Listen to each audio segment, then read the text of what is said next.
हाँ hello hello.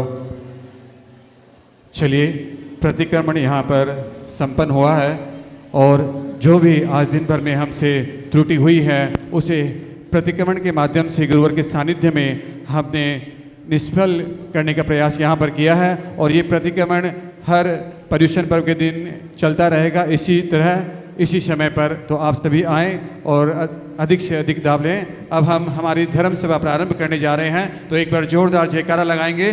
जल देवादिदेव जाट श्री आदिनाथ भगवान की, जल वर्तमान शासन नायक महावीर भगवान की, जल हेलो जल गणाचार्य 108 श्री विराग सागर जी महामुनिराज की। Hello hello. जय परम पूज्य पटाचार्य श्री 108 विशुद्ध सागर जी महाराज की। जय परम पूज्य मुनि श्री 108 अर्जित सागर जी महाराज की। जय छुल्लक श्री 105 श्याम योग सागर जी महाराज की। जयकारा गुरुदेव का, जयकारा गुरुदेव का, जयकारा गुरुदेव का। चलिए आगे बढ़ते हैं। आज के इस कार्यक्रम को आगे बढ़ाने के लिए सर्वप्रथम दीप पूजन करने के लिए मैं गणाचार्य 108 विराग सागर जी महाराज के समक्ष दीप पूजन करने के लिए मैं हमारे पुरुष वर्ग से जो यहाँ नीचे विराजमान है उन सभी से निवेदन करूंगा कि आप लोग आएँ और गणाचार्य विराग सागर जी महाराज के समक्ष दीप पूजन करेंगे। आ जाइए। और महिला समाज से भी जो नीचे बैठी हुई है उनसे आ जाए और पटाचार्य श्री विशुद्ध सागर जी महाराज के समक्ष दीप पूजन करेंगे। साथ में हमारे प्रतिष्ठाचार्य श्री विकर्ष जी शास्त्री और पंडित जी प्रेमचंद जी शास्त्री भी आए और दीप पूजन करेंगे। चलिए, दीप प्रज्वलन करने के लिए जिनसे आग्रह किया गया है उन सभी से निवेदन करूंगा मंच पर आ जाएं। पंकज आपका बर्थडे है, बर्थडे बॉय, जो भी बर्थडे बॉय सभी आ जाएं।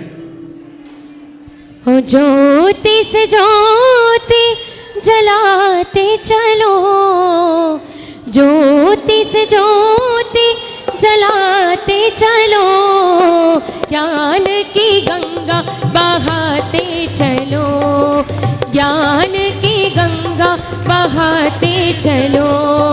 ज्योति से ज्योति जलाते चलो, ज्योति से ज्योति जलाते चलो, ज्ञान की गंगा बहाते चलो, ज्ञान की गंगा बहाते चलो। मानवी पाटनी कोमल और मानवी पाटनी प्रवीण दोनों बच्चे आ जाएं। देखिए, बच्चों का पहला प्रयास है, मंगलाचरण कर रहे हैं बच्चे। अगर कोई गलती हो तो उन्हें क्षमा कर दें। पहला ही प्रयास है तो 10 दिन बच्चे करेंगे। तो एक बार जोरदार तालियां। आ जाओ, मानवी पाटनी, मानवी पाटनी। जय बोलिए महावीर भगवान की जय।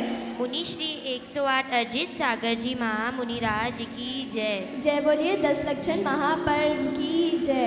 उत्तम क्षमा धर्म की जय। समस्त मुनि संघ की जय। मेरे सर पर रख दो गुरुवर, मेरे सर पर रख दो गुरुवर, अपने ये दोनों हाथ गुरुवर हमको दीजिए जन्म जन्म का साथ, गुरुवर हमको दीजिए जन्म जन्म का साथ। मेरे सर पर रख दो गुरुवर, मेरे सर पर रख दो गुरुवर, अपने ये दोनों हाथ गुरुवर हमको दीजिए जन्म जन्म का साथ, गुरुवर हमको दीजिए जन्म जन्म का साथ।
हर वर्ष की तरह 10 लक्षण महापर्व में 10 धर्मों पर ज्ञानोदय पाठशाला के बच्चे प्रवचन करते हैं थोड़ी सी देर के लिए, 5-7 मिनट, 5 मिनट 3 मिनट के लिए।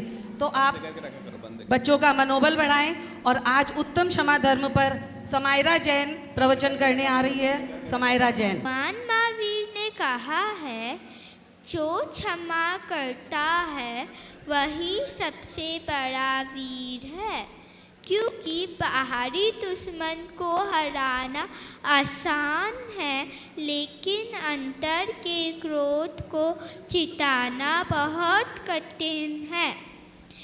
क्षमा का पालन कैसे करें? दूसरों की गलती को तुरंत भूल जाना, गलत करने वालों के प्रति भी मैत्री भाव रखना, स्वयं की भूल मानकर क्षमा मांगना, हर जीव के प्रति करुणा रखना। अब मैं आप लोग को एक कहानी सुनाने वाली हूँ। उसका शीर्षक है उत्तम क्षमा की महिमा।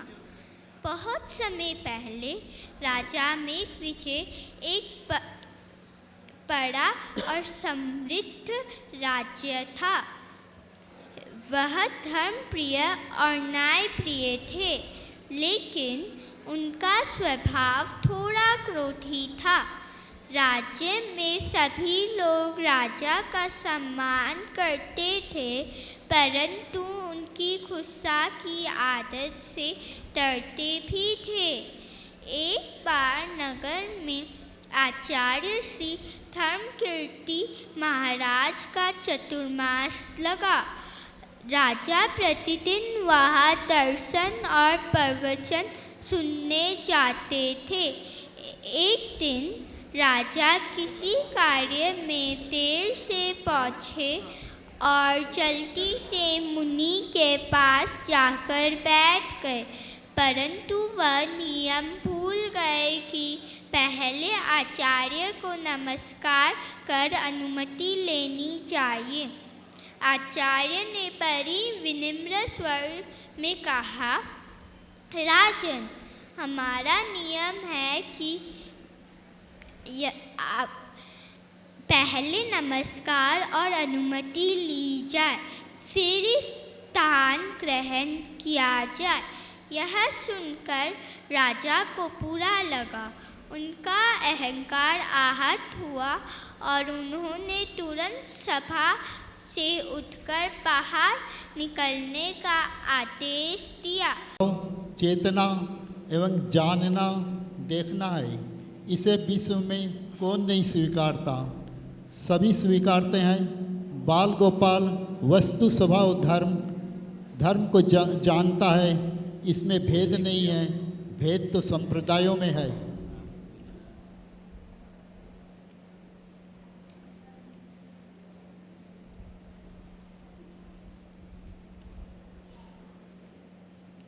आज क्षमा धर्म है। क्षमा के बारे में मैं कुछ बोलूँगा। बहिरंग शत्रुओं को जन्म देने वाले भी अंतरंग शत्रु ही हैं। अंतरंग में कसायिक भाव उत्पन्न न हो तो अन्य किसी के प्रति क्रोधादि प्रकट न करें। दूसरे के प्रति जो अशुभ भाव उत्पन्न होता है, उन्हीं भावनाओं से उत्प्रेरित भिन्न जन शत्रुता का व्यवहार करने लगते हैं। सर्वप्रथम सबके अंदर कालुष भावना का अभाव करना होगा, क्योंकि कालुषता ही अनुत्पत्ति क्षमा है।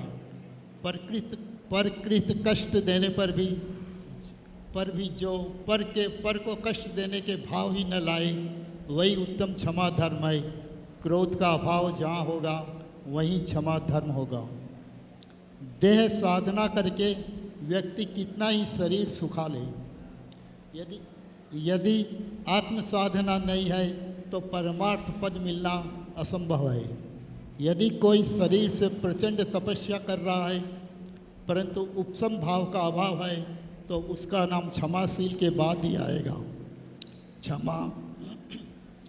क्षमा अंतरंग धर्म है।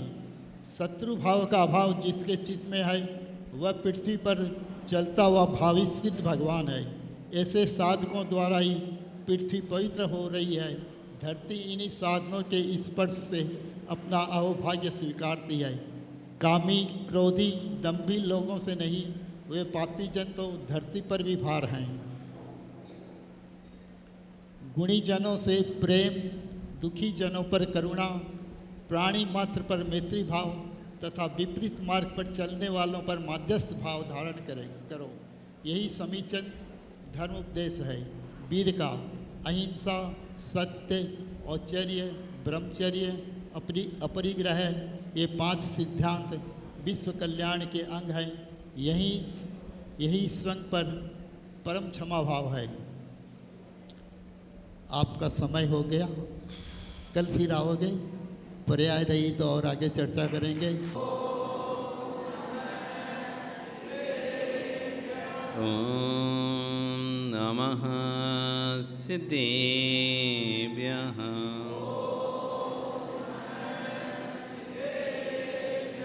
तिर्यण्ये खग्गणाय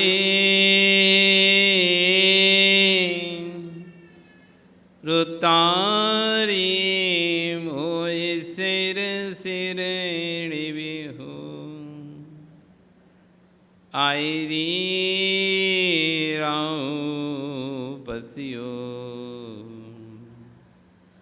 परवादिन्यो भवे जीलोए। महावीर सी चर्या जिनकी कुंद कुंद सा है चिंतन। महावीर सी चर्या जिनकी कुंद कुंद सा है चिंतन। समंत्र भद्र सी तार्किक बुद्धि अकलंक जैसे करे प्रवचन। विमल सिंधु सी करुणा जिनमें विराग सागर सा अनुशासन। आने विराजो मेरे उर में आने विराजो मेरे गुरुवर। मेरे उर के सिंहासन आने विराजो मेरे गुरुवर।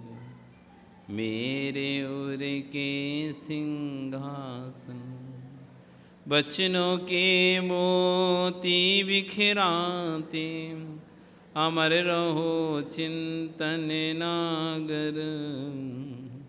मेरे उर में आने विराजो गुरुवर श्री विशुद्ध सागर।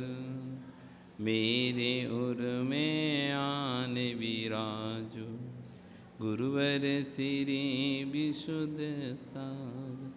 बोले अनंत अनंत से परमेष्ठी भगवान की, आदिरम आदिनाथ भगवान की, वर्तमान शासन महावीर भगवान की, आचार्य गुरु श्री षड विशुद्ध सागर जी महाराज की, उत्तम क्षमा धर्म की, 10 लक्षण महापर्व की। मुनि श्री 108 अरिजित सागर जी महाराज की, समस्त मुनि संघ की। किम कैधी बनवासो काय क्लेशो विचित्तो बासो। अज्जन मौन पहदी समदा रयस समणस। एक गाथा आचार्य ने लिखी, किम कैदी बनवासो। जंगल में निवास करने से क्या फ़ायदा। लोग जंगल में जाते हैं तपस्या करने, आवाज़ कम करो इसकी। जंगल में जाते हैं तपस्या करने के लिए, तो आचार्य कह रहे हैं जंगल में तपस्या करने जाने से क्या फ़ायदा। काय क्लेशो विचित्र उपवास। अनेक प्रकार के उपवास करने से भी क्या फ़ायदा। तो ये काय क्लेश कर रहे ना शरीर को। काय क्लेश मतलब शरीर को सुखाना। अभी 10 लक्षण में हम शरीर को सुखाएंगे। ये आवाज़ कम करो इसकी थोड़ी, इको कम करो। अभी 10 लक्षण में शरीर को सुखाएंगे हम। आप लोग सुखाओगे नहीं सुखाओगे? नहीं सुखाओगे मतलब 2 बार 4 बार खाओगे क्या? अच्छा कुछ तो कम कर दोगे ना पहले की अपेक्षा। 10 बार खाते होगे तो 5 बार हो जाएगा, 5 बार खाते होगे तो 2 बार हो जाएगा, और 2 बार खाते होगे तो कुछ तो करोगे, कम नहीं करोगे। 10 लक्षण में कुछ तो त्याग करोगे करोगे। हो सकता है रात में पानी का खाने का त्याग कर दो, हो सकता है दिन भर पानी ना पी के भोजन के समय ही पानी पियो, तो कुछ तो करके थोड़ा बहुत तो शरीर सूखेगा। वजन तो 1-8 किलो कम होगा ही होगा कि नहीं सुशांत? 1-8 किलो वजन कम हो जाएगा क्या? अब 10 लक्षण आया है और वजन कम ना हो, मोटे हो जाए तो बताओ 10 लक्षण कैसा? कोई 10 लक्षण में मोटा हुआ क्या? क्यों मोटा क्यों नहीं होता 10 लक्षण में? कुछ ना कुछ छोड़ते हैं ना पवन। अरे हमको ये परेशान कर रहा है बार बार, इसकी आवाज़ गूंज रही है हमको, तुम इसकी आवाज़ सही करो। 10 लक्षण में हम कुछ ना कुछ त्याग करते ही हैं। किस किया कौशल? नहीं किया? कुछ किया ना। अब कुछ तो फर्क पड़ेगा शरीर, मतलब 100 ग्राम वजन कम हो तुम्हारा, होगा तो होगा, पक्का होगा। वैसे तुम 10 किलो कम करके आए हो, पता है, खाने नहीं मिला तुम्हें बेंगलोर में, इडली बढ़ा भी नहीं। तो वजन नियम से कम हो, मतलब कुछ ना कुछ हम यहाँ पर त्याग करते हैं। तो कह रहे हैं काय क्लेश, इस काय क्लेश से भी कोई फायदा नहीं है। किम कैदी बनवासो, घर छोड़कर आप घर छोड़, अभी बहुत सारे लोग 10 दिन के लिए घर छोड़ देते हैं, मंदिर में रहने लगते हैं, शिविर में चले जाते हैं, शिविर में रहने लगते हैं, मंदिर में रहने लगते हैं, क्योंकि पर्यूषण है, 10 लक्षण पर्व हैं। किम कैदी बनवासो, घर छोड़कर वन में निवास करने से क्या फायदा?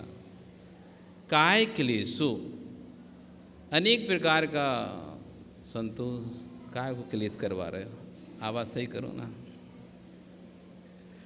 गूंज रही है हमको, वापस बैक आ रहा। हाँ सही कर दो, बंद कर दो जो करना है तुमको, पर कर दो सही, गूंजे नहीं। वक्ताओं की बड़ी कमी यहाँ है, बोलने वालों की बड़ी कमी है। माइक सही नहीं तो बोलते नहीं है, वे बोलते हैं तो अंदर से नहीं निकलता। अंदर से तभी निकलता है जब उनके पास सामने यंत्र अच्छा हो। नहीं तो विपिन से पूछ लो, हमको झूठ बोल रहे हो। क्यों विपिन? शेरो शायरी कब निकलेंगी? जब माइक अच्छा होगा, और नहीं तो शेरो शायरी नहीं, काम की बात निकलेंगी और ख़त्म हो जाएगा। किम कह दो बनवासो, वन में निवास करने से क्या फायदा? काय क्लेशो विचित्र उपवासो, अनेक प्रकार का काय क्लेश की चटाई पर सो रहे हैं रात में। अब बहुत से लोग गद्दे के त्याग कर दें 10 लाख, आपने किए कि नहीं किए? कर देना, नहीं किए हो तो कम से कम 10 दिन उन वस्त्रों पर मत सो जिन पर भोग भोगे तुमने। उन गद्दों के, डल्लब के गद्दों का त्याग कर दो, नीचे चटाई बिछा के सो जाओ, कुछ फर्क नहीं पड़ेगा, अच्छी नींद आएगी और सुबह जल्दी भी खुल जाएगी। सुबह जिनकी नींद नहीं खुलती ना, वो एक काम करो, चटाई पे सो जाओ। ये बहाना है आपका ना, महाराज जी हम उसमें नहीं आ रहे, शिविर में नहीं आए, क्यों? सुबह नींद नहीं खुल रही। तो अच्छा उपाय बता दे रहे, सुबह नींद खुलेगी, आप चटाई पे सो, पक्का खुल जाएगी। कौशल आज सुबह तुम आए नहीं ना, वो नींद नहीं खुली, पक्का नहीं खुली होगी। अगर आज तुम चटाई पे सोओगे, कल गारंटी तुम्हारी सबसे पहले नींद खुलेगी। तो कह रहे विचित्र काय क्लेशो, कितना प्रकार का क्लेश अपन अपने शरीर को देते हैं। अनेक प्रकार के उपवास, कोई बेला करेगा, कोई तेला करेगा, कोई पचेला करेगा मतलब पंचमेरु करेगा, कोई दशेला करेगा, 10 लक्षण करेगा, और 16ला करेगा मतलब 16 कांड भी करेगा। तो अनेक प्रकार के कह रहे हैं कि उपवास कर दो, लेकिन सारे, और कह रहे अक्षण मौन पह दी, आजीवन मौन भी धारण कर लो, सब बेकार।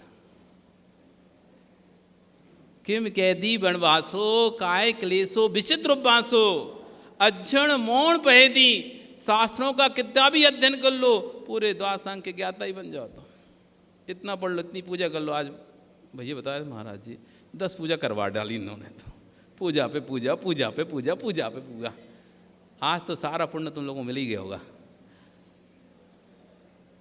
कह रहे जितनी की चाहे उतना अध्ययन कर लो, जितना चाहे जितनी पूजा पाठ कर लो, और मौन पहौदी, और पूरे जीवन भर का भी मौन ग्रहण कर लो, तुम मत बोलो किसी से, सब बेकार है, सब बेकार। हाँ आचार्य कह रहे हैं सब बेकार। समदा रही यदि समता परिणाम नहीं है, विशुद्धि परिणाम नहीं है, संक्लिष्टता परिणाम है, तो सब बेकार, सब बेकार। ये क्षमा धर्म, हमने ये तो बार बार सुन लिया, क्षमा धर्म है, क्षमा रखना चाहिए, लेकिन ये नहीं समझ में आ रहा है क्रोध आए तो क्या करना चाहिए। क्षमा रखना चाहिए, क्षमा क्षमा क्षमा धारण करना चाहिए, किसी पे क्रोध नहीं करना चाहिए, गुस्सा नहीं करना, लेकिन क्रोध आने पर क्या करना चाहिए जिससे क्रोध को हम शांत कर सकें या क्रोध ना आए। अब क्रोध नहीं आए ये तो नहीं कह सकता मैं, कि क्रोध तो जरा जरा सी बातों पे आ जाता है, आपको भी आता है, हमको भी आ जाता है, इनको भी आता है, इनको भी आता है, सबको आता है, क्योंकि कसाय है, वो कसाय से रहित जीव होता नहीं, वो कसाय से रहित अकसाय जीव ही हो पाएंगे। हाँ, कसाय की तारतम्यता हो सकती है, किसी को ज़्यादा, किसी को कम, किसी को और कम, किसी को और कम, लेकिन क्रोध तो सबको आता है। तो जब क्रोध आए, और ये धर्म की बातें तो आपके पल्ले पड़ती नहीं है कि क्षमा धारण कर दो, क्षमा धारण करें कैसे, इतनी किसी के अंदर क्षमता नहीं है कि कोई लठ मार रहा हो बेचारा ऐसा शांति से बैठा रहे। वो तो पक्का लठ मारेगा तो ढूंढेगा पत्थर कहाँ है, ईंट कहाँ है, उठा के मारूं मैं से। तो अब ऐसी स्थिति में ये अगर शास्त्रीय भाषा में कहें कि क्षमा धारण करो, क्षमा धारण करो, नहीं समझ आएगी। लेकिन हाँ, इतना कर सकते हैं, हाँ अपने क्रोध को कम कैसे कर सकते हैं। क्रोध खत्म तो नहीं कर सकते आप, लेकिन क्रोध को कम कर सकते हो, अथवा उस समय क्रोध को कैसे शांत करें जब क्रोध आता है। आपको आया कभी गुस्सा? नहीं आया ना? आता है क्या? तो क्या करते हो? सामान उठा के फेंकते हो क्या? बहुत से लोगों की आदत थी, गुस्सा आता है तो घर का सामान फोड़ देते हैं, तोड़ देते हैं। वो कई माता तो अपना मोबाइल फोड़ देती गुस्से में, बाद में फिर रोती मोबाइल दिवा लो नया, खराब हो गया, ये इसको सही करवा दो। ऐसे समय को क्या करना चाहिए? क्योंकि सब लोग कहते हैं महाराज जी गुस्सा बहुत आता है। ये क्षमा धर्म का दिन है, तो आज अपन उस विषय में समझें कि क्षमा धर्म तो बहुत बाद में आएगा, पहले हमें गुस्से पर नियंत्रण करना पड़ेगा। कि गुस्सा बहुत आता है, जब जब आपको गुस्सा आए पहला काम करो। क्या काम करो? यदि आप योगा ध्यान आदि करते हो, ध्यान योग आपने किया हो और आप नियमित व्यायाम करते हो, तो तुरंत अपनी थोड़ी देर के लिए सांस रोक लो। तेज गुस्सा आ रहा है, थोड़ी देर को सांस रोको और अनुलोम विलोम प्राणायाम कर लो। 5 मिनट बैठ के कहीं भी अनुलोम विलोम जैसे ही प्राणायाम करोगे और श्वास पर तुम ध्यान दोगे, आपका गुस्सा पूरे 2 मिनट नहीं लगेंगे, खत्म हो जाएगा। जब भी तेज गुस्सा आ रहा हो, अंदर अंदर क्रोध आता है ना, बोल नहीं पा रहा है लेकिन अंदर अंदर क्रोध भड़क रहा है, तो जल्दी छत पे चले जाओ, ऊपर जहाँ खुली हवा आती हो। क्योंकि जब क्रोध आता है अंदर से गर्मी बढ़ती, गर्मी, और तुम हीट वाले स्थान पे बैठोगे तो और हीट आएगी। हवा चाहिए शरीर को, बॉडी को। जैसे ही गुस्सा आए घर की छत पे चले जाओ, बिल्कुल ऊपर जहाँ कोई ना हो, कोई ना हो। अनुलोम विलोम प्राणायाम करो, श्वास अंदर लो, छोड़ो। 5 मिनट जैसे आप ये करेंगे, आप पाएंगे आपका गुस्सा धीरे धीरे कम, उसका जो टेम्परेचर है कम होने लगेगा, आपकी बॉडी ठंडी होने लगेगी। पहला। दूसरा, जब गुस्सा आए आप ठंडा पानी उपयोग करें। ठंडा पानी लें, अपने ऊपर डाल लें। हाँ, वॉशरूम में चले जाएं, ठंडे पानी से स्नान करें। जब भी गुस्सा आ रहा हो आपको, तुरंत ठंडे पानी को पान करें। जब जब गुस्सा जब आता है, जब हमारा दिमाग गर्म होता है, हमारा दिमाग गर्म हो जाता है तो हमें गुस्सा आता है। जब तक व्यक्ति जैसे भी है, आप किसी बात को सुन रहे, जब आपको सुनने की हद लिमिट हो जाती है, तब आपको फिर गुस्सा आने लगता है। नहीं तो पैसे आप शांति से सुनते हो, जब तक सुन सकते हो आप तब तक शांति से सुनते हो। और सुनते सुनते जब आप लिमिट क्रॉस कर देते हो सुनने की, और अब माथा गर्म होने लगता है, अति हो गई, अब तो बहुत हो गया, आपके अंदर गुस्सा बढ़ने लगता है। दिमाग ठंडा करो सबसे।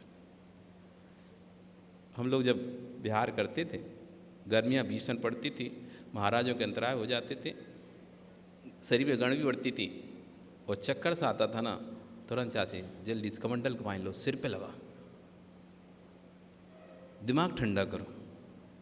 जितना ठंडा दिमाग रहेगा आपको गुस्सा कभी नहीं आएगा।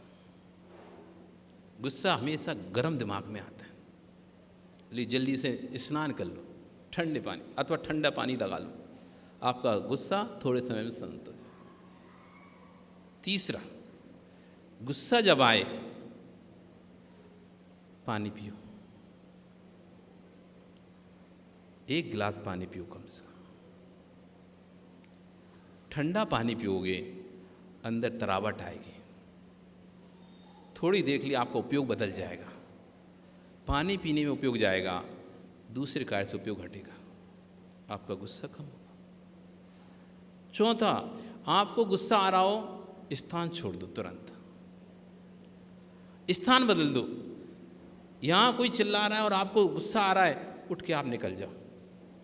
थोड़े बाद आप देखो कि जिन बरगनाओं से, जिन शब्दों से मुझे गुस्सा आ रहा था, वे शब्द मेरे कान में आना बंद हो गए। मुझे गुस्सा जिस व्यक्ति को देखकर आ रहा था, जिन शब्दों को सुनकर आ रहा था, अपने आप किसी को गुस्सा नहीं आता। गुस्सा आने में कारण कोई निमित्त बनता है। जब कोई निमित्त मिलता है तब हमको गुस्सा आता है। जब हमको कोई निमित्त मिल रहा है तो हम तुरंत उस निमित्त को छोड़ें, उस स्थान से उठ के चले जाएं दूसरे स्थान पर। जैसे हम उसकी आवाज़ नहीं सुनेंगे, उसका चेहरा नहीं देखेंगे, स्वतः ही जो बरगनाएँ हमें गुस्सा दिला रही थी, क्रोध दिला रहे थे, वो शब्द जब नहीं आएंगे तो धीरे धीरे आप पानी को गैस पे रखते रहो, पानी कभी ठंडा नहीं होगा। पानी को ठंडा करना है, आप गैस से उठा के अलग रख दो, देखो पानी ठंडा होगा कि नहीं होगा। होगा कि नहीं होगा माता? आप तो करते हो। कितना भी गर्म पानी हो, कितना भी उबलता पानी हो, जैसे ही उसे अग्नि के संपर्क से दूर करेंगे पानी ठंडा होने लगेगा, पानी ठंडा हो जाएगा। इसलिए स्थान छोड़ दो, स्थान परिवर्तन कर दो। जब जब गुस्सा आए उस पल को याद करो जो तुम्हारे शांत पल थे, जो तुम्हारे सबसे अच्छे पल थे, अच्छे क्षण थे, उन क्षणों को याद करो, आपका गुस्सा चला जाएगा। और अंतिम, जब आपको गुस्सा आए, ऐसे व्यक्ति के पास चले जाओ जो शांत स्वभावी व्यक्ति है। उसको देखकर हमको बहुत गुस्सा आता था, लेकिन हमारा गुस्सा कम हो गया, बहुत कम हो गया। कारण हम जिनके पास रहे उन्हें गुस्सा ही नहीं आता।